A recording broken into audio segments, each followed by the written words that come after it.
Hi hello எல்லாம் எப்படி இருக்கீங்க? நல்லா இருக்கிறீங்களா? இன்னைக்கு இண்டிபெண்டன்ஸ் டே வாழ்த்துக்கள். அப்புறம் இன்னைக்கு நான் வந்து ஸ்பெஷலாக பருப்பு ரசம் வைக்க போகிறேன். ஒரு கரண்டி ஆட்டுக்கறி ஒரு கரண்டி பருப்பு எடுத்து நான் வேக வச்சு வடிகட்டி புளி வடிகட்டி நான் வந்து இந்த மாதிரி லிக்விட்டாக பண்ணி வச்சுருக்கேன்.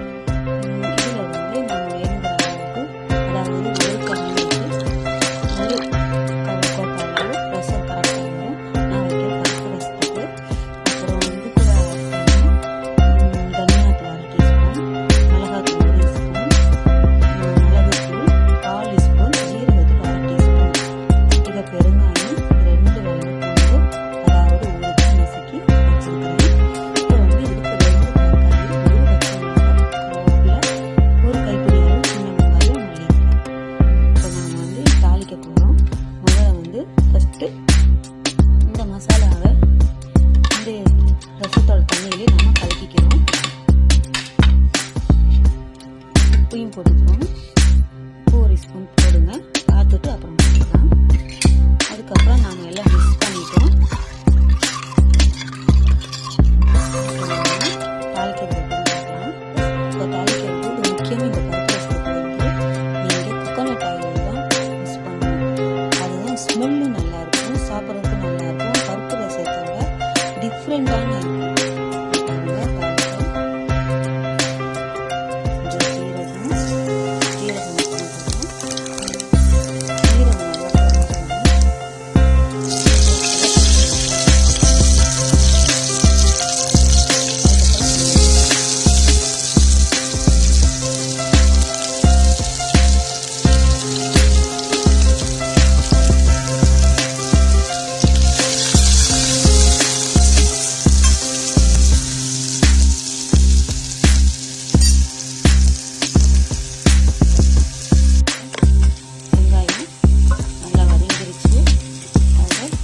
தக்காளி மிக்சியில் அரைச்சி வச்சுக்கிறோம்.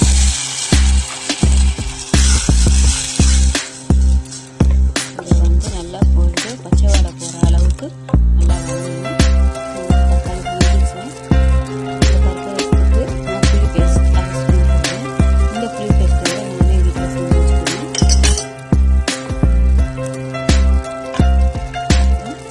உப்பு 1 ஸ்பூன்,